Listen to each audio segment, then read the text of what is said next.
What a wonderful morning.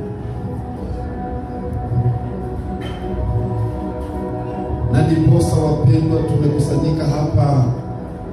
Nataka niwashukuru sana kwa kufika kwenu tena kwa wingi, ili tukapate kubarikiwa na mwaka mpya tukiwa katika presence ya Mungu. Thank you. Basi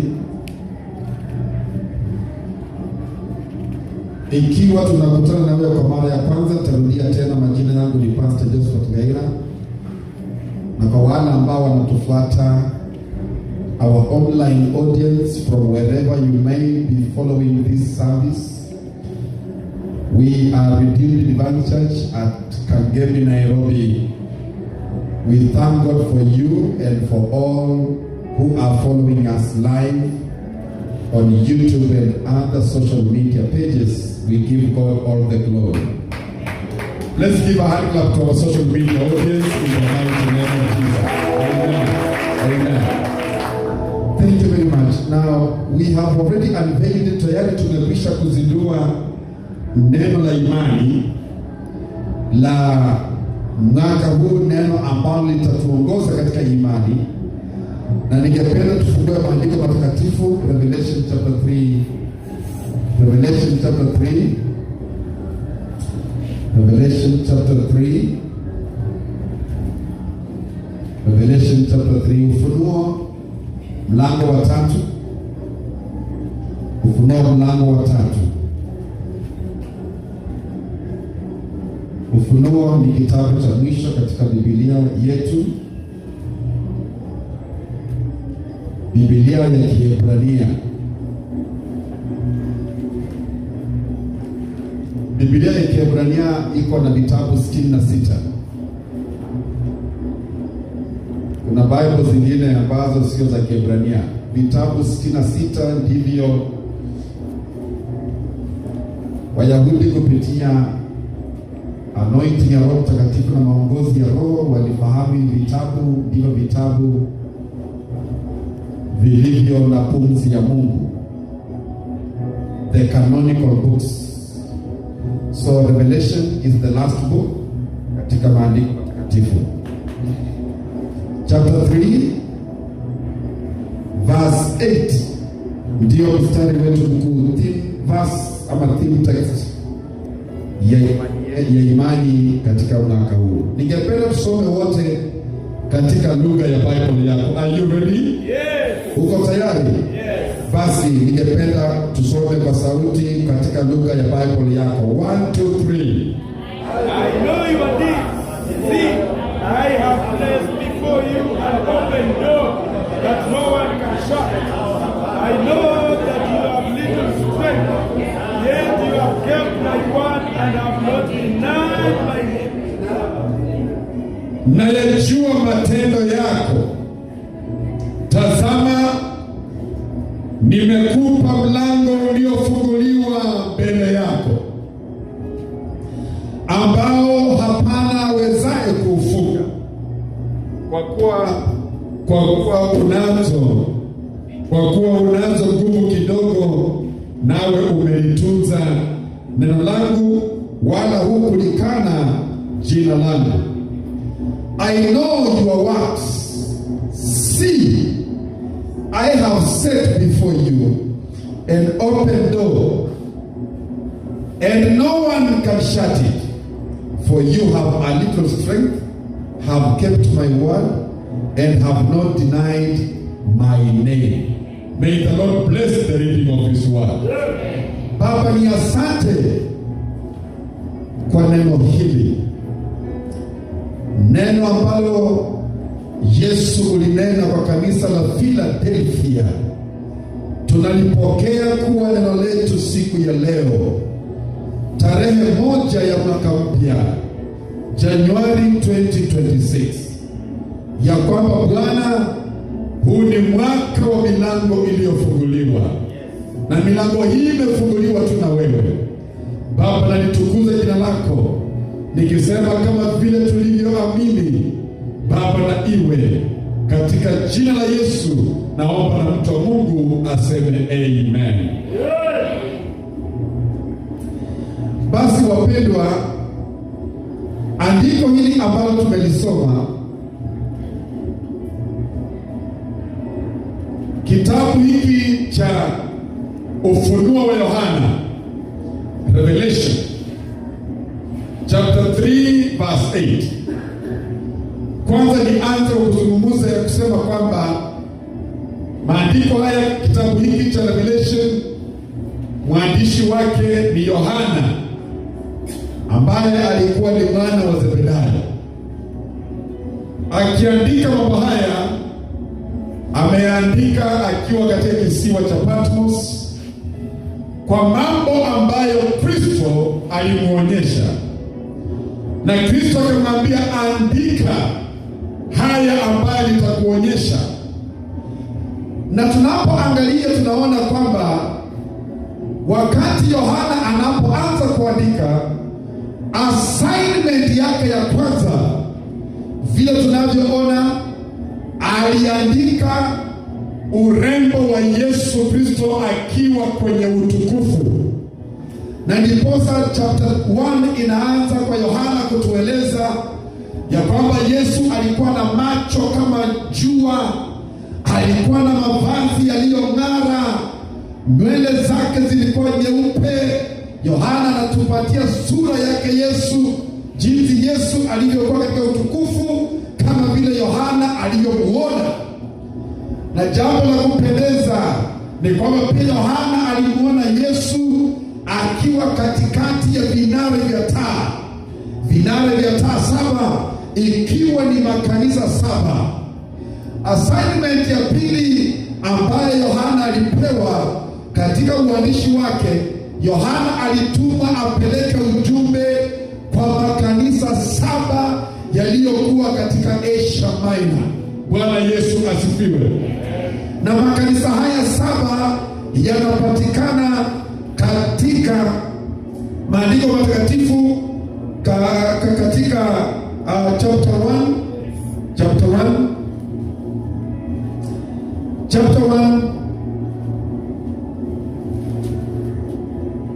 tuweze kuangalia chapter 1 haya makanisa 7. Chapter 1 verse 11. Verse 11. Maandiko yanasema kwamba katika mstari wa 11, ikisema, haya uyaonayo uyaandike katika chuo, ukayapeleke kwa hayo makanisa 7, ambayo Bible inayataja kuwa kanisa la kwanza ni gani? Efeso. Kanisa la pili Smyrna. Kanisa la 3 Pergamo. Kanisa la 4 Thyatira. Kanisa la 5 Sardi. Kanisa la 6 Philadelphia, na kanisa la 7 Laodikia. Na Yesu alimpatia Yohana mwana wa Zebedayo ujumbe wa kila kanisa, akianza na kanisa la Efeso mpaka kanisa la mwisho kanisa la mwisho ni gani? Laodicea. Na Kristo akapeana ujumbe. Maandiko ambayo tumeyasoma, Revelation 3 verse 8, wapendwa, ni ujumbe ambao umepeanwa kwa kanisa la Philadelphia. Na inaanza na mstari wa 7, 3 verse 7. Inasema, kwa malaika wa kanisa lililoko Philadelphia andika, haya ndiyo anenayo yeye aliye mtakatifu, aliye wa kweli, aliye na ufunguo wa Daudi, yeye mwenye kufungua wala hapana afungaye, naye afunga wala hapana afunguaye. Alafu verse 8 inasema, na yajua matendo yako, yaani kanisa la Philadelphia, tazama nimekupa mlango uliofunguliwa mbele yako, ambaye hapana awezaye kuufunga.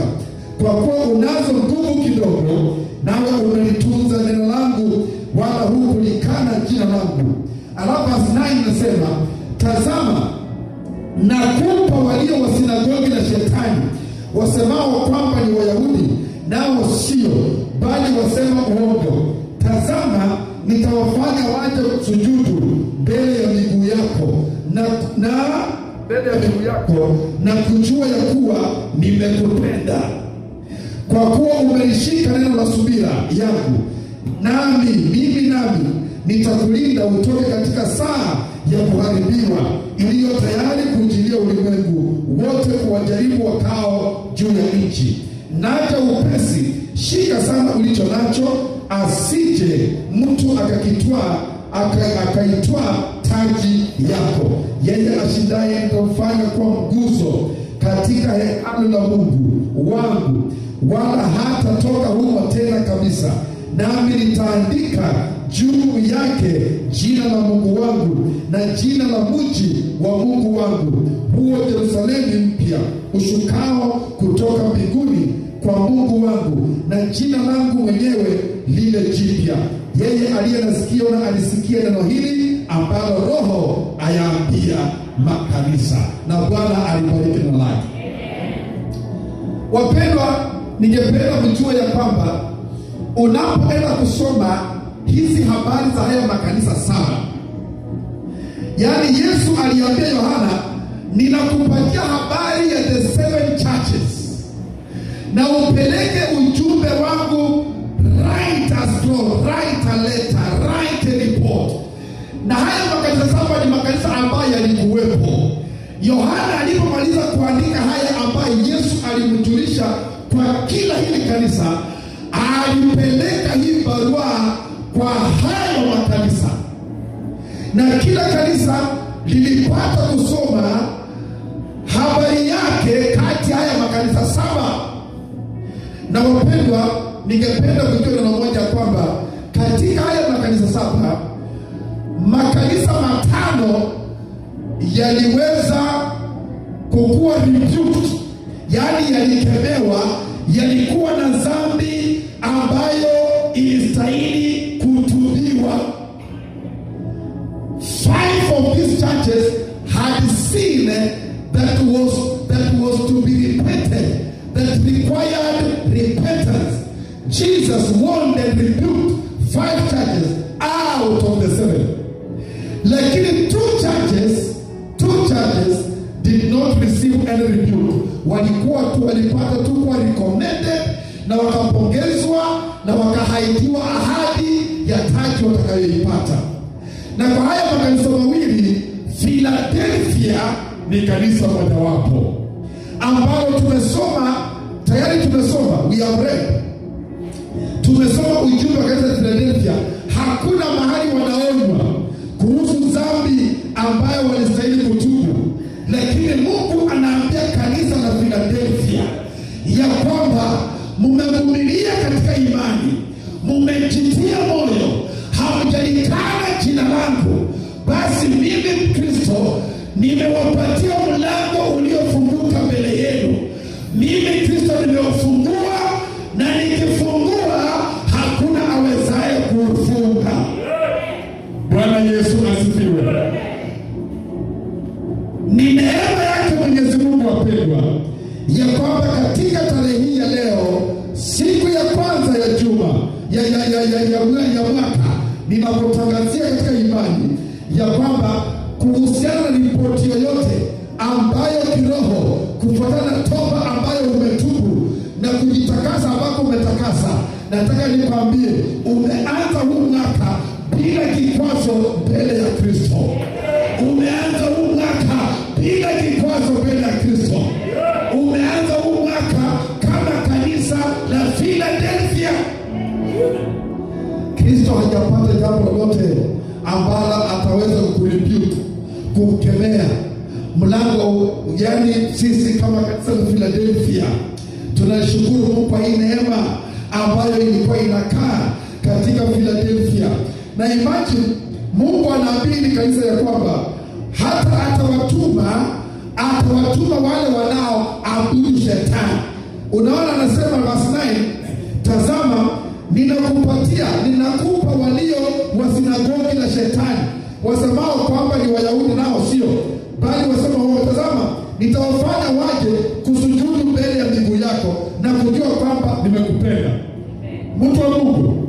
ninakutangazia katika jina la Yesu.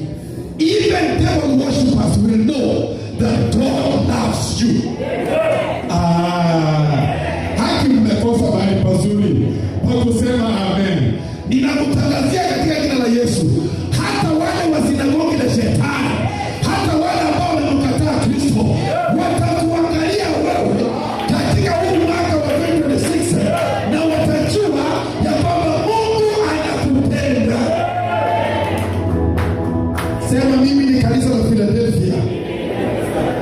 Jipige vizuri, sema mimi ni kanisa la Philadelphia. Yes, you are the Philadelphia church. Wewe ni kanisa la Philadelphia. Wewe si kanisa la Efeso. Kanisa la Efeso walianza kuambiwa ya kwamba wamewaacha upendo wao wa kwanza. Ni ukweli ama sio ukweli? Wacha nikuonyeshe tu mifano michache ya makanisa ambayo yalikemewa. Tuanze na kanisa la Efeso. Chapter 2, kanisa la Efeso. Kwa malaika wa kanisa la lililoko Efeso andika, haya ndiyo anenayo yeye atishikazo hizo nyota 7 katika mkono wake wa kuume, yeye aendaye katikati ya vile vinara 7 vya dhahabu. Anaambia verse 2, anaambia kanisa la Efeso ya kwamba nayajua matendo yako na taabu yako na subira yako, na ya kuwa uwezi kuchukuliana na watu wabaya, tena umewajaribu wale waliojitao mitume nao sio, ukawaona kuwa ni waongo. Tena alafu Aswa anasema, lakini nina neno moja juu yako, ya kwamba umeuacha upendo wako wa kwanza. Na wakaambiwa watubu. Kanisa la pili ni Smarna naye inasemaje? Na ikiwa dhiki yako usiogope. Smarna uwe mwaminifu, yeye aliye. Kanisa la Smarna na kanisa la Philadelphia ndio makanisa mawili pekee ambayo hayakuwa rebuked, hayakukemewa kwa sababu yoyote. Kanisa la tatu, Pergamo inasemekana ilikuwa penye kiti cha enzi ya shetani. Mahali kanisa hili lilikuwa located ni mahali penye palikuwa na shetani alikuwa ametangaza ni mahali pake kwa makao yake, ni mahali palikuwa so demonic. This church was located in a demonic location. Lakini wanapongezwa ya kwamba wamekuwa waaminifu, nawe walishika sana jina langu, wala hukuikana imani. Ingawaje walikuwa mahali penye palikuwa demonic kabisa, mahali pa nguvu za mapepo, lakini hawakulikana jina la Bwana. Lakini mstari wa 14 Yesu anasema, lakini nayo maneno machache juu yako, ya kuwa unao huko watu washikao mafundisho ya Balaam, yeye aliyemfundisha Balaki atie kikwazo. So vivyo hivyo wewe nawe unao watu washikao. Basi 16, basi tubu, na usipotubu naja kwako upesi. Hilo kanisa likapata warning. Kanisa lingine ni Tiatira nayo ikapata warning. Inasema mstari wa 20, lakini nina neno juu yako, ya kwamba wamridhia yule mwanamke Yezebeli, yeye ajiitaye nabii, na kuwafundisha watumishi wangu na kuwapoteza, ili wazini na kukula vitu vilivyotolewa sadaka kwa sanamu. Nami nimempa muda ili atubu, wala hataki kutubia uzinzi wake. Hili kanisa la wapi? Tiatira, kulikuwa na mwanamke kahaba sana pale ambaye alikuwa anaitwa Jezebel. Alikuwa ni mwanamke kahaba kwa hiyo church, na alikuwa na waadaa wanaume, na inaonekana wanaume wengi hata alikuwa amelala nao in that church. Lakini Mungu Yesu anaambia Yohana, andika upeleke hii barua kwa kanisa la Tiatira, ya kwamba mbona wanabembeleza huyu mwanamke ambaye anahadaa kanisa katika uzinzi. Na Yesu mwenyewe anasema nimempatia muda atubu, lakini amekataa. Ukisoma pale mbele Yesu anasema nitamtia kwenye kitanda cha magonjwa pamoja na waliolala na yeye, watagonjeka magonjwa ya aibu, na kanisa lote litaona mwisho wake. Hayo ndio mambo Yesu alizungumzia katika haya makanisa. Nimekupatia introduction, nenda ukajisomee mwenyewe, na ukisaka kusoma tena kwa undani, join Fidelity School. kuna course inaitwa The 7 Churches of Asia Minor. Can I get an amen? Unajua wengine hapo wana revise 2 notes, wana revise 2 notes, wana revise 2 notes. Bwana Yesu asifiwe. Lakini turudi kwa kanisa la Philadelphia. Kanisa la Philadelphia na kanisa la Smyrna, they were the only 2 churches that were never rebuked. They were only commended. Na ndiposa Roho Mtakatifu amesema, as the Philadelphia church, ni wewe jioni ya leo na asubuhi ya leo, you are the Philadelphia church. Na mambo ambayo Mungu amezungumza kwa kanisa la Philadelphia, wapendwa, wacha ujumbe huu ukawe ni wetu kwa mwaka wa 2026. Ninapozungumza hivi, mtu wa Mungu, ningependa nikwambie kitu kimoja, ya kwamba it is always good to put your faith at work. Imani yako usipoiweka kwenye kazi, imani yako haitafanya kazi kwa maisha yako. You must put your faith at work. So kile najaribu kumaanisha ni nini? You must always have something you are trusting God for, and you have faith that God will work it out. Isiwahi fika wakati ambapo uko tu hivyo, haumwamini Mungu kwa lolote, you are not trusting God for anything, you go too flat. Hapana, tumepewa imani ili tukatumie imani. Bwana Yesu asifiwe. Tumepewa imani ili tuiweke kwenye kazi. Inawezekana Mungu akikubariki na baiskeli, kuwa na imani ya pikipiki. Imani hiyo itazaa pikipiki. Ukibarikiwa na pikipiki, that is not the end. Kuwa na imani ya gari. Hata kama utaanzia kwa gari la shilingi 600,000, jua ya kwamba inawezekana hata ya milioni 8 iwe yako. Continue trusting God and have faith. Kuwa na imani, weka imani yako kwenye kazi. Ukibarikiwa kwa njia moja, muamini Mungu kwa njia nyingine. Endelea kujenga na kupandisha imani yako. Huu mwaka wa 2026 tumeweka imani yetu kwa jambo moja, ya kwamba huu mwaka wa 2026 ni mwaka wa milango iliyofunguliwa. Huu ndio mwaka wa open doors for you. Brothers and sisters, milango hii ambayo nazungumzia ni milango ambayo Kristo mwenyewe ataifungua katika maisha yako. Kristo ataifungua katika maisha yako. Open doors. Now, let's look at Colossians chapter 4 verse 3.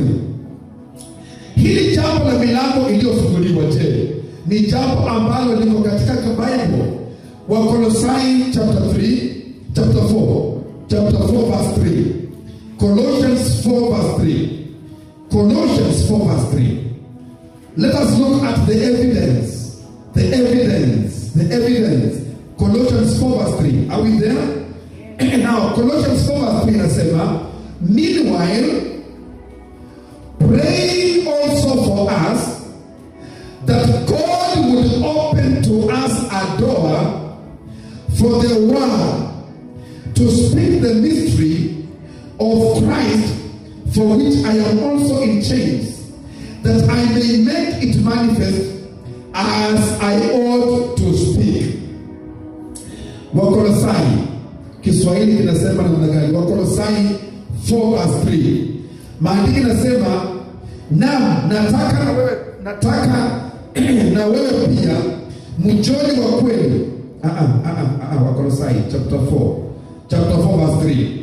Inasema, mkituombea na sisi pia kwamba Mungu atufungulie mlango kwa lile neno lake, tuinene siri ya Kristo. Paulo anasema, anaomba kanisa lipate kuombea ya kwamba Mungu kafungue milango za kazi ya injili ipate kufanikiwa. Na ndiposa ningependa kukwambia mtu wa Mungu, Mungu akifungua mlango wako katika ile area ama sehemu ya maisha yako ambayo Mungu amefungua mlango, hiyo area, hiyo sehemu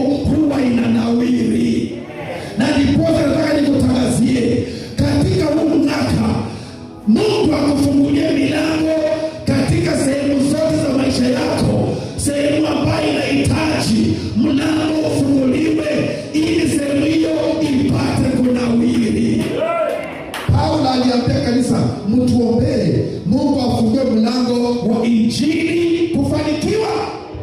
Injili kufanikiwa.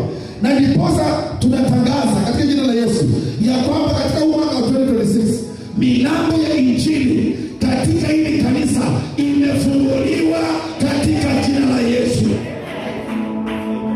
Ni nani alisema kuhusu process? Kuna kiongozi ni wao alisema kuhusu process. Yes, tunaomba hizo ya kwamba katika huu mwaka Mungu atufungulie milango za injili, ya kwamba kwa mara nyingine tena tukaweze kwenda process. Kwa mara nyingine tena tukiwe na revival za kipekee sana. Kwa mara nyingine tena tuwe na seminars na conferences za nguvu kabisa. Sema asante Yesu kutufungulia mlango wa injili kuhubiriwa. Si Mungu afungue milango za injili, si Mungu afungue milango zetu tufanye kazi ya Bwana. Si Mungu atufungulie hata ikiwezekana katika huu mwaka television tuingie katika jina la Yesu. Mungu atufungulie milango za injili yake. Na wewe ambaye unamtumainia, ni sehemu gani ya maisha yako ambayo unatamani milango ifunguliwe? Hiyo sehemu ya maisha yako ambayo unatamani milango ifunguliwe, nimekwisha kukuombea katika jina la Yesu. Na maombi ambayo tumeomba hapa, hiyo ya maisha yako unahitaji mlango ufunguliwe, umefunguliwa katika jina la Yesu. Na mlango unapofunguliwa katika maisha yako unaenda kuona kunawiri. You are going to see progress. You are going to see increase. Open doors. Kwa hivyo hili jambo la open doors is evidence in the word of God that even as we are praying for open doors and even as we are trusting God for open doors, ni jambo ambalo la kibibilia. Mungu hufungua milango katika maisha ya watu wa Mungu. 1 Corinthians 16 verse 9. Wakorintho wa kwanza 16 verse 9. Wakorintho wa kwanza 16 verse 9. And even as I am preaching this, I am hearing evidence in my heart and even in my spirit, ya kwamba this is the time for open doors. Huu ni wakati wa milango iliyofunguliwa. 1 Corinthians 16. 1 Corinthians 16. 1 Corinthians 16. Wakorintho wa kwanza 16. 1 Corinthians 16 verse 9. 1 Corinthians 16 verse 9. Maandiko yanasema ya kwamba for a great and effective door has opened to me and there are many adversaries. 16 verse 9. Maandiko yanasema ya kwamba kwa maana nimefunguliwa mlango mkubwa wa kufaa sana na wako wengi wanipingao. Paulo anaambia kanisa la Wakorintho ya kwamba Mungu amemfungulia mlango mkubwa wa mafanikio ya kazi ya injili. A great door, a great and effective door has opened to me. Has opened to me and there are many adversaries. Kuliinuka wale wa kumpiga Paulo kwa sababu mlango wa mafanikio yake ulikuwa umefunguliwa. Mlango wa mafanikio yake ulikuwa umefunguliwa, mlango wa kueneza injili. Lakini waliinuka wengine ambao walikuja kumpiga. Kuna wale ambao Paulo hata anapeana majina yao huku mbele, wale waliompiga wao majina yao huku mbele. Lakini ashukuriwe Mungu ya kwamba hata walipompiga, milango ambayo Paulo alikuwa amefunguliwa injili ilipata kufanikiwa. Na ndipo nataka nikujulishe mtu wa Mungu, milango yako inapoenda kufunguliwa, milango ya mafanikio, milango ya utukufu wa Bwana inapoenda kufungukia, kuna sauti zingine zitakuja za upingamizi. Kuna sauti zitalialia, kuna zingine zitakuja kukupiga, kukuonea wivu, kukurushia jicho mbaya. Ninakutangazia siku ya leo ya kwamba hizo sauti zote tunazinyamazisha katika jina la Yesu. Tunazinyamazisha katika jina la Yesu. Nenda ukafanikiwe. Hata kama sauti za kukupiga zitainuka, mtu wa Mungu, mlango, maandiko yamesema Yesu akifungua hakuna awezaye kufunga. Yesu akifungua hakuna awezaye kufunga. Mtu wa Mungu, mlango wako wa mafanikio kifedha umefunguliwa. Shetani apende asipende, mlango ukifunguliwa na Kristo hakuna awezaye kufunga. Hakuna roho chafu iwezaye kufunga. Hakuna ushirikina uwezaye kufunga. Sema asante Yesu. Kila nguvu kinyume nami haina uwezo. Umefungua mlango wangu na umefungua, hakuna awezaye kufunga. Shout a big amen. 2 Corinthians chapter 2 verse 12. 2 Corinthians chapter 2 verse 12. 2 Corinthians chapter 2 verse 12. 2 Corinthians chapter 2 verse 12. 2 Corinthians chapter 2 verse 12. Maandiko yanasema, furthermore, when I came to Troas to preach Christ's gospel, and a door was opened to me by the Lord. Oh, hallelujah. Oh, hallelujah. 2 verse 12. Inasema 2 verse 12. 2 verse 12. 2 verse 12. Basi nilipofika Troa kwa ajili ya injili ya Kristo, nikafunguliwa mlango na Bwana, ama katika Bwana. Nataka nikujulishe mtu wa Mungu, Bwana amekufungulia mlango. Bwana amekufungulia mlango. Nataka tuchukue tu mstari mmoja katika Agano la Kale, Old Testament, Isaiah 45. Isaiah 45. Isaiah 45. Isaiah 45. Isaiah 45 verse 2. Isaiah 45 verse 2.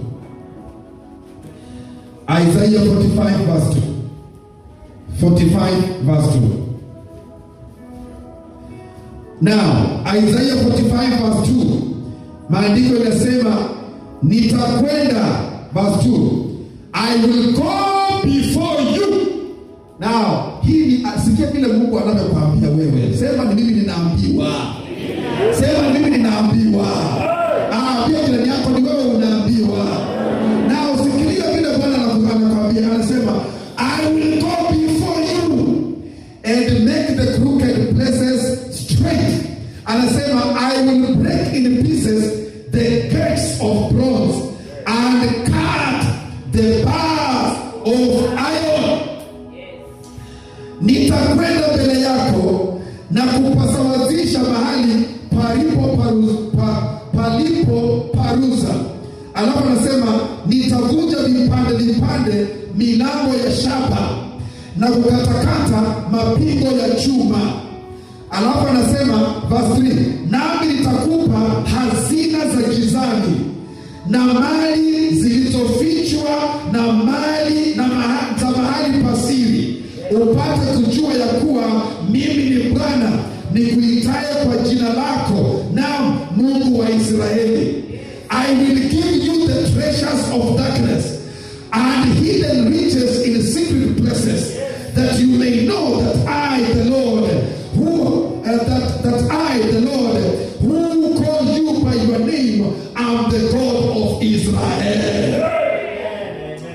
Now, Mungu amesema anaenda kuvunja milango za shaba.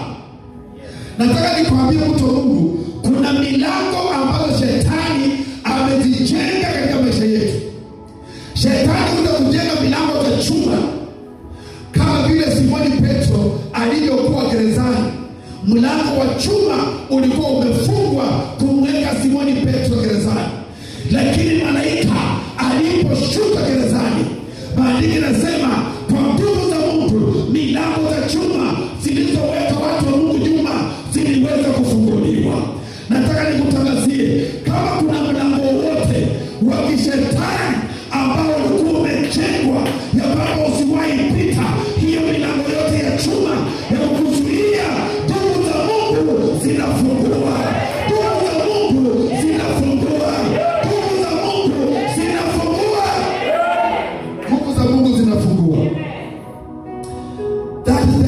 reverence we have. Our God this year, you will see, kama kuna mwaka utaona Mungu, you know, God reveals to us in peace. He reveals to us kwa njia ya in steps. Inawezekana Mungu ametujionyesha kwako kwa njia nyingi zingine zaidi, lakini kama kuna njia moja ambayo Mungu anaenda kujidhihirisha kwako,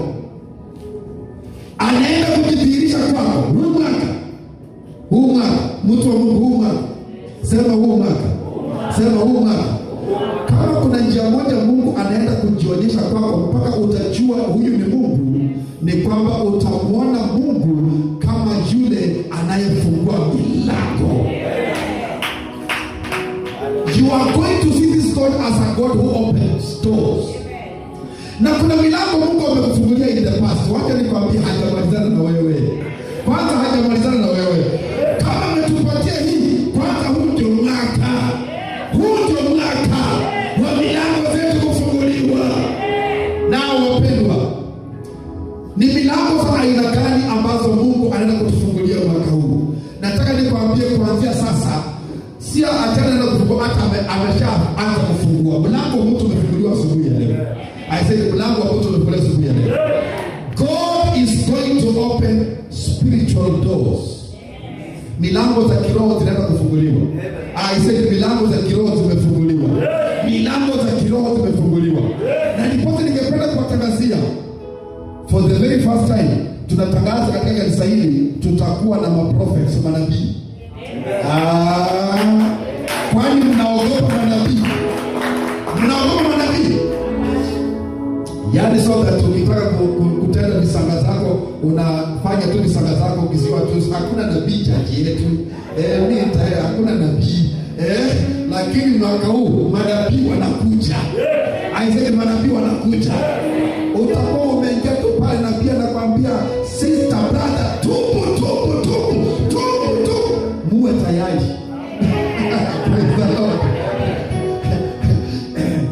Na pia tuwe na manabii ambao pia wataona pia mazuri, sio tu mabaya peke yake. Bwana Yesu asifiwe. Manabii ambao wataambia Hezekia, umeongezewa miaka 15 kwa maisha yako. Tuwe na manabii wazuri pia, wataona mazuri, sio tu mabaya peke yake. Praise the living God.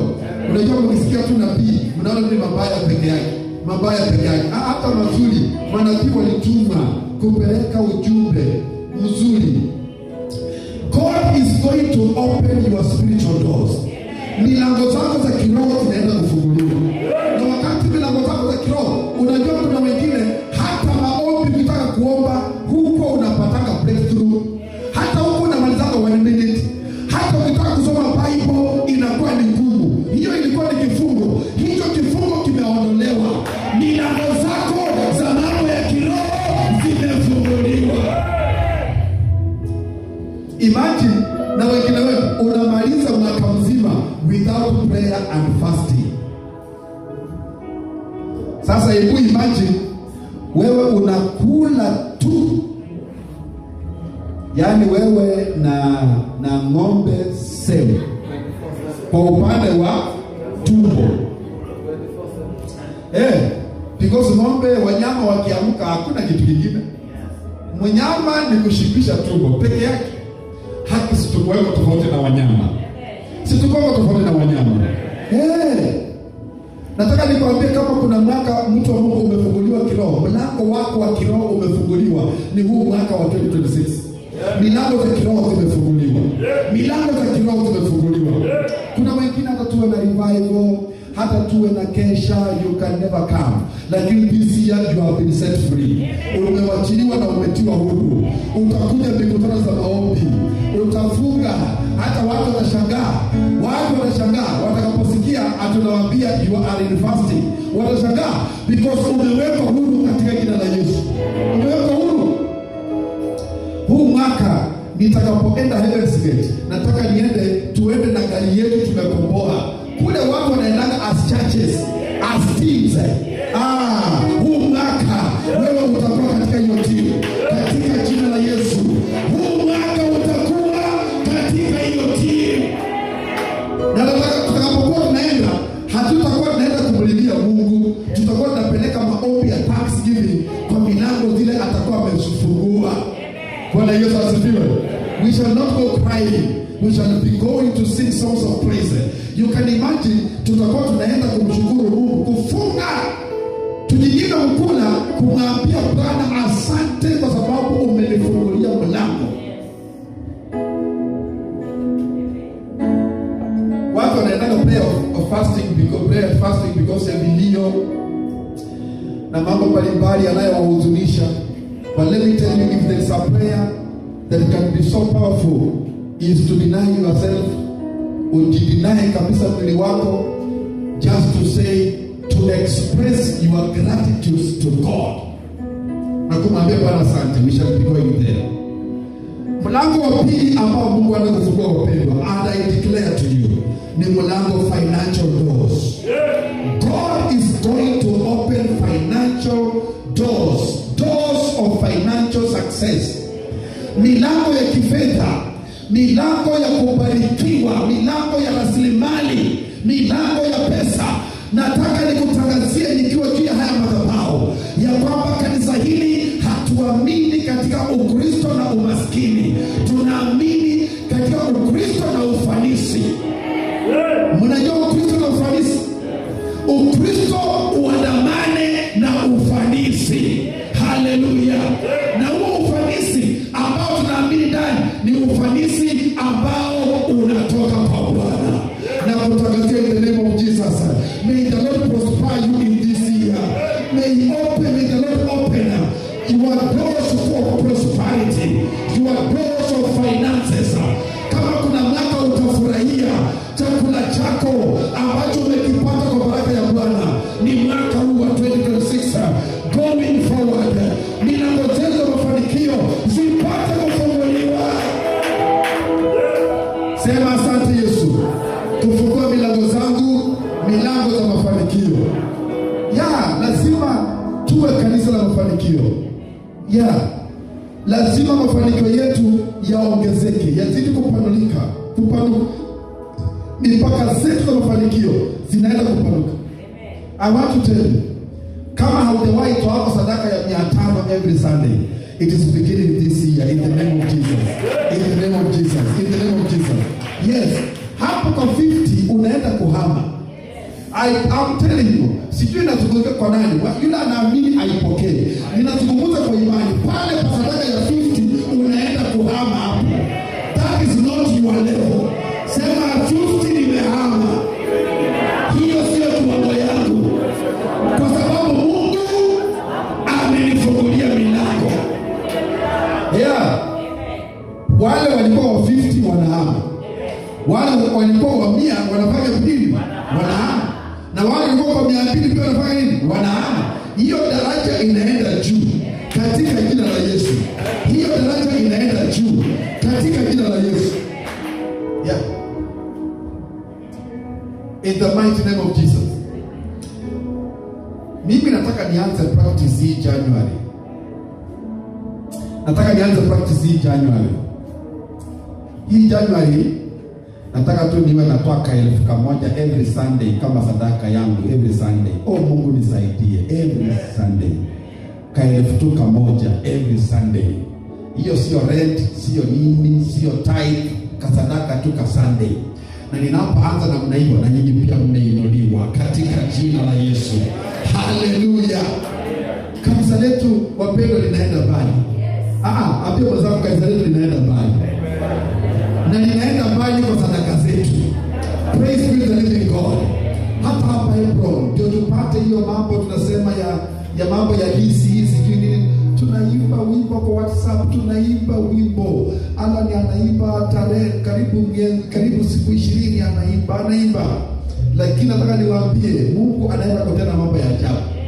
Mtakuwa mnashtukia tu watu 2 ama 3 tayari rent imeshalipwa. Na hao wengine si ati mtatoa. mtatoa so that nyumba ya Bwana iwe na mali, iwe na hazina nyingi ambazo zinaweza kufanya kazi. Bwana Yesu asifiwe. Mwaka simalizi bila kuhubiri kwa Springs hapa.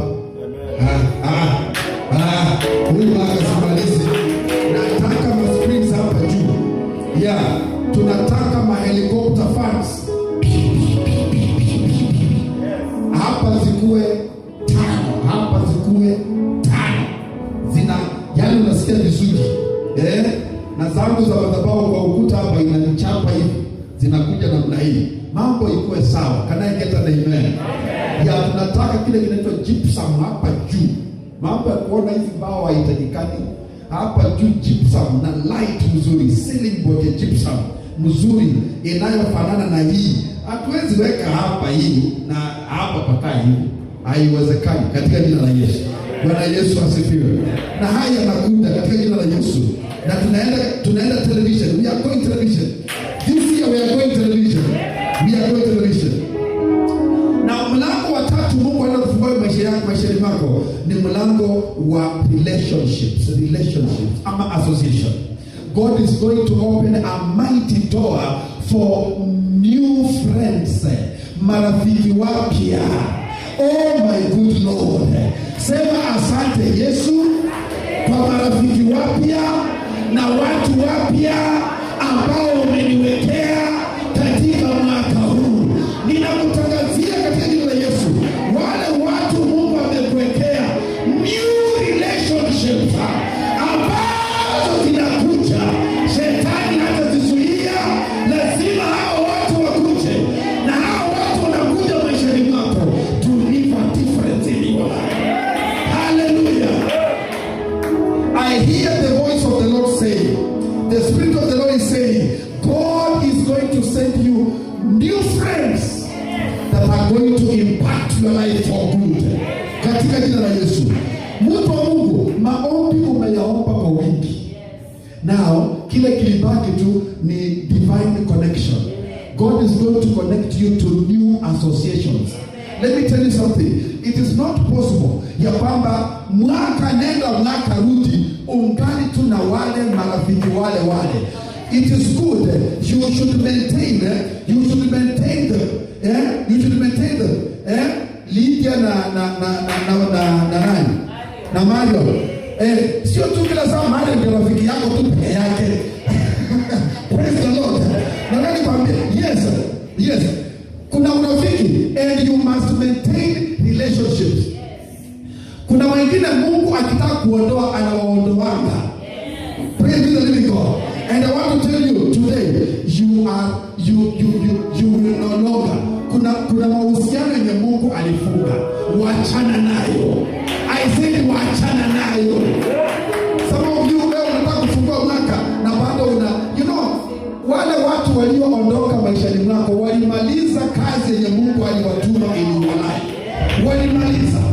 Walimaliza. Pastors, wale walioondoka kanisa lako walimaliza. They played their role and they went. Watakufuata ama kuumia because ya wao.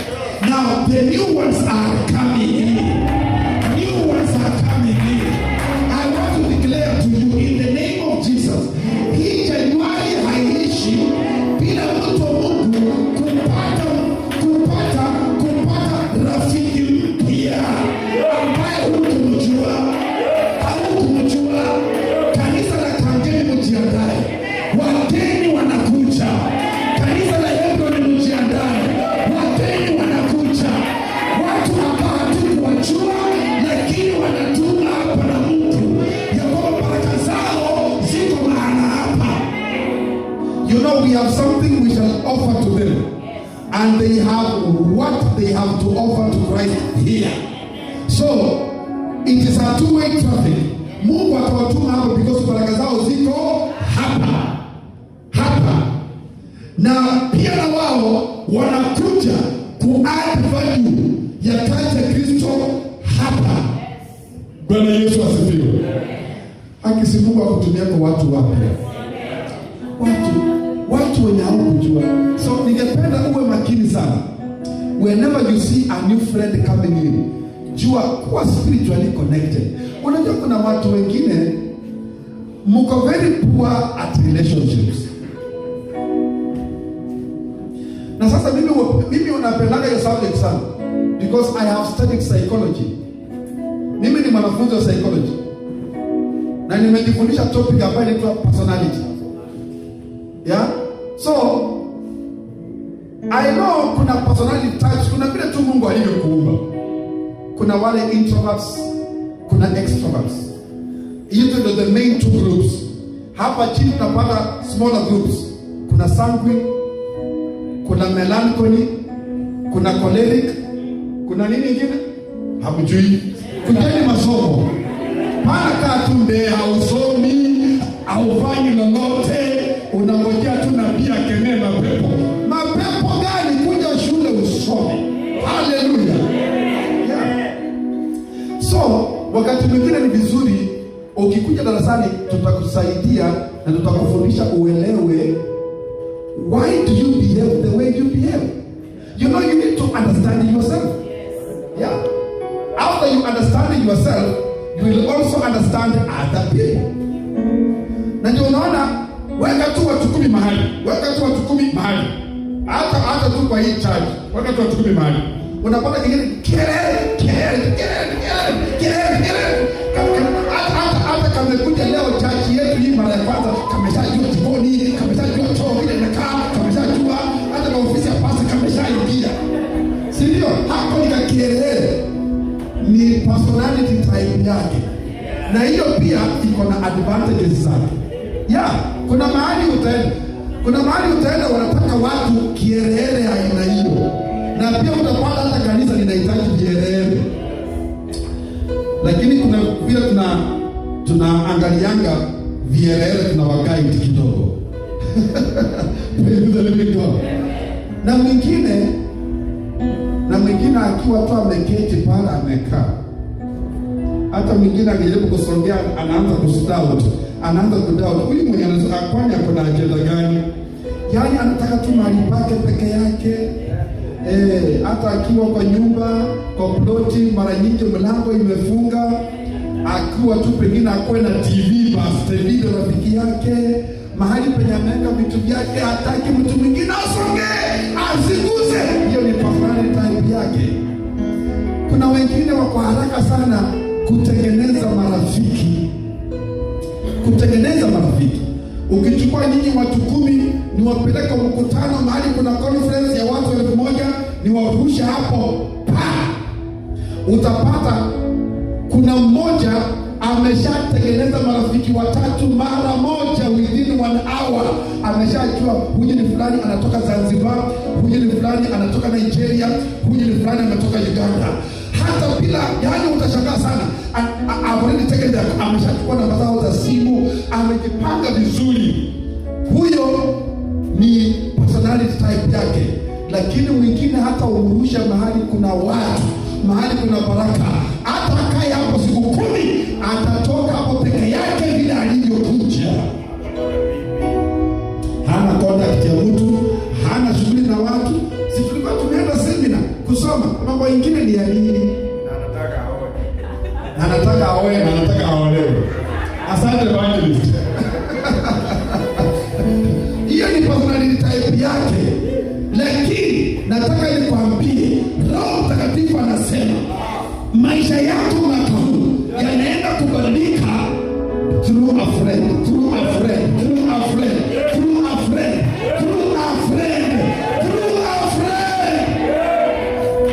Mungu atakutumia mtu. Mungu atakutumia watu. Hata wenyewe utashangaa, what is going on? Huyu si mtu wako mtu kama huyu.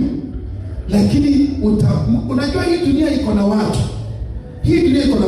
Na mafanikio yale unatafuta yako mikononi mwa watu. Yale mafanikio unatafuta hayako mbinguni, yako hapa duniani. Na yako mikononi mwa watu. Sasa ukiwa nasimaanisha kwamba ukue tu kiholela, sasa kila aina ya watu wanaweza kuingia into your personal space. You must keep your boundary well guarded. Lakini kwa sababu wewe ni mtoto wa Mungu, utakuwa makini kujua huyu ametumwa na Mungu. Can I get an amen? Kuna hata the devil pia huleta marafiki. Wanakuja na agenda ya kishetani. I'm not just saying you just be open to everyone. No. You need to guard your relationships. You are to guard your relationship. You must be intentional with whom you are to associate with. Once you are intentional, utasikiana sauti ya Mungu. Mungu akutumia mtu, utasikia na utaona hii urafiki hii closeness, this one is from God. This one is from God. Because let me tell you something, God will send you one person into your life that will change your life forever. He can become an answer to your 10 prayers. Somebody watch, one person, 10 prayers in the mighty name of Jesus. Praise be the living God. I said, praise be the living God. So may the Lord open your relationship doors. Mungu akufungulie milango ya mahusiano. Mungu akutumie mahusiano yaliyo mema. Now, finally, as I finish, then we stand. When a door opens, you get a breakthrough. When a door opens, you become favored. You are favored. Mlango, Mungu akifungua mlango, you receive a success, you increase. Unapanuka. Milango imefunguliwa, unapata amani. Milango imefunguliwa, you become successful. Milango imefunguliwa, unafanikiwa mtu wa Mungu katika jina la Yesu. I want to finish by saying 2026 is your year of open doors. Na Maria ukosema mwaka wa 2026